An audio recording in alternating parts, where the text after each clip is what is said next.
PGR, STF, AGU, Itamaraty, Palácio do Planalto, aliados do governo na Câmara e no Senado. Em uma espécie de força-tarefa, diversos braços de poder do governo Lula tentam calar o deputado licenciado Eduardo Bolsonaro. Vamos chamar a repórter Berenice Leite, que traz mais informações. Relator do inquérito que investiga se Eduardo Bolsonaro tem atuado contra o judiciário brasileiro durante estada nos Estados Unidos, Alexandre de Moraes, determinou que o ex-presidente Jair Bolsonaro será ouvido em depoimento em até 10 dias. Assim, o ministro segue dobrando a aposta. É o que a Berenice vai contar aqui pra gente. Boa tarde, Berê. Seja muito bem-vinda ao Jornal da Oeste. Obrigada, Geise. Boa tarde para você, para todos que nos acompanham aqui no Jornal da Oeste. Pois é, dobrando a aposta. O ex-presidente Jair Bolsonaro deve ser ouvido aí dentro dos próximos 10 dias pela Polícia Federal, e a justificativa do ministro Alexandre de Moraes é que ele seria o responsável financeiro por essa estadia, no caso do seu filho, do deputado Eduardo Bolsonaro, nos Estados Unidos. O ministro também disse que, além da questão financeira, Bolsonaro é diretamente beneficiado por essa conduta de Eduardo, principalmente nessa articulação dentro do Congresso Nacional e junto também ao governo o governo do estado, o governo dos Estados Unidos de Donald Trump. Sobre essa convocação, essa oitiva de Jair Bolsonaro, o deputado se manifestou nas redes sociais, pelo Twitter. Ele disse o seguinte, que essa é uma outra característica bem comum em um regime de exceção: perseguir, ameaçar e prender os familiares dos dissidentes políticos que os denunciam intencionalmente. E mais, não tendo como ameaçar ou prender os exilados, os regimes se voltam para os familiares que estão sob o árbitro dos tiranetes locais. Segue ali com uma manchete falando sobre a convocação do ex-presidente Jair Bolsonaro, né, para ser ouvido pela Polícia Federal. Quem também deve prestar esclarecimentos é o próprio deputado licenciado Eduardo Bolsonaro. Ele deve fazer isso de maneira escrita, já que não está aqui no Brasil. E também foi convocado para ser ouvido, na verdade, o deputado Lindbergh Farias, do PT do Rio de Janeiro, que há alguns meses atrás já havia registrado uma espécie de queixa em relação ao trabalho da oposição lá nos Estados Unidos, denunciando toda a perseguição política por parte do judiciário brasileiro.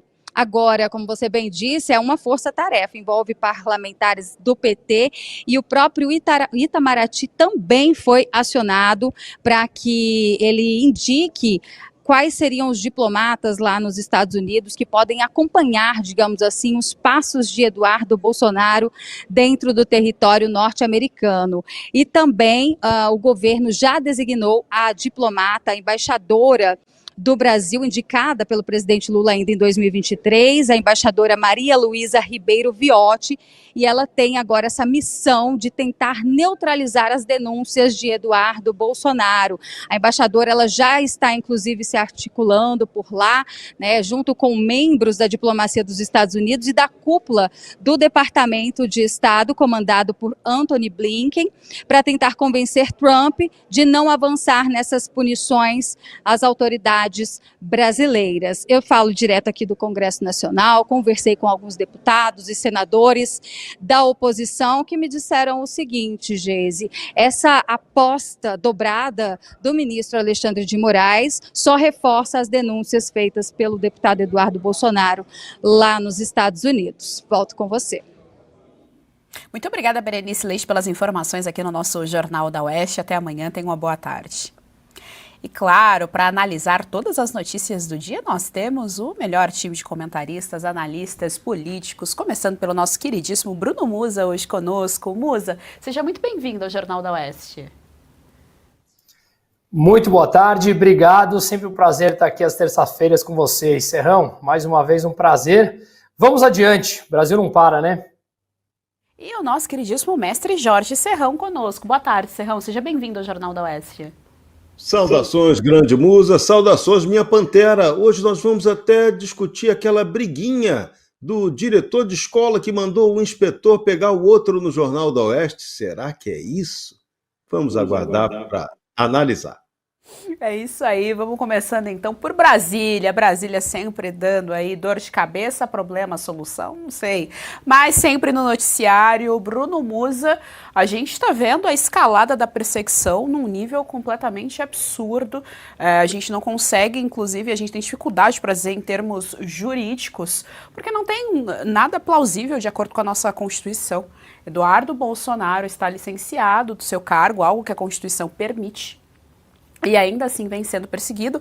Vale recapitular aqui para nossa audiência que pouquinho antes, aliás, pouquinho depois que ele anunciou a licença do cargo, tinha um pedido, né, ali de perseguição contra ele. O STF, a PGR havia arquivado, deixado para lá, agora eles lembraram de novo disso, trouxeram de novo à tona e até o presidente Bolsonaro será ouvido, será escutado, participará de oitiva para dizer se está ou não financiando. A pergunta é qual é o crime, né? Já que querem saber aí o rastro do dinheiro, Bruno Musa. Pois é, eu tenho falado com alguns advogados para eu tentar entender de onde vem isso na parte técnica, né? Que obviamente não é minha área, mas é impressionante que todos eles ficam incrédulos com o que está acontecendo.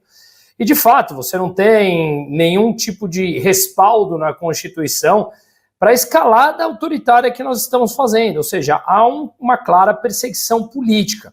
O grande ponto que fica aqui para mim, Geise, é que parece que tudo isso pode ter aquele efeito bumerangue e voltar contra eles mesmos, ou seja, mais vezes falando sobre o autoritarismo em cima do Eduardo Bolsonaro, mais uma vez sendo falado o Brasil lá fora dessa escalada autoritária com os opositores, mais pessoas sendo caladas, ou seja, cada vez mais essa notícia está correndo lá fora. E se essas penalidades realmente vierem, esses atos como esse devem inclusive ajudar a acelerar esse processo. Estamos falando de colocar punição aqui, que os Estados Unidos colocaria punição no CPF de determinados políticos ou ministros brasileiros. Não é pouca coisa. Há quem diga, inclusive, que eles não poderiam ou teriam dificuldade de ter conta no Brasil, uma vez que o cartão de crédito das empresas emissoras normalmente são americanas, portanto, elas teriam que fazer cumprir essa regra. Ou seja, será que todos aqueles que hoje estão servindo a esse regime, quando essas penalidades começarem a atacar diretamente o CPF, eles ainda continuarão? Ou essas instituições a que servem o regime hoje, para essa escalada autoritária, no CPF, não vão querer mais sustentar tamanha disfarçatez?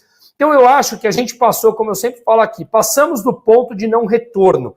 Eles têm que continuar escalando, porque eles já passaram muito do limite, ao mesmo tempo chegou num nível tão assustador de perseguição política e deixando a parte técnica de lado, que é interessante nós olharmos que isso pode voltar contra eles mesmos. Esperemos que isso de fato aconteça para o Brasil voltar para uma normalidade. Mas um exemplo que aconteceu do efeito bumerangue parecido com esse é aquela jornalista do Zero Hora que divulgou quanto que uma desembargadora, presidente do TJ do Rio Grande do Sul, ganhava, que ela ganhou mais de 660 mil reais, acho que no mês de abril, e ela pegou dados oficiais e divulgou, e ela foi condenada a pagar uma multa de 600 mil. Mas ao olhar quem é a jornalista, ela é ampla apoiadora do governo brasileiro, e voltou contra ela mesma. Então o que nós estamos vendo é uma escalada absurda, que deve escalar lá fora, e eu espero que essas punições venham no CPF e mostre que aqueles que estão servindo a esse regime começam a ficar com medo. E aqueles que fazem parte disso serão largados à própria sorte.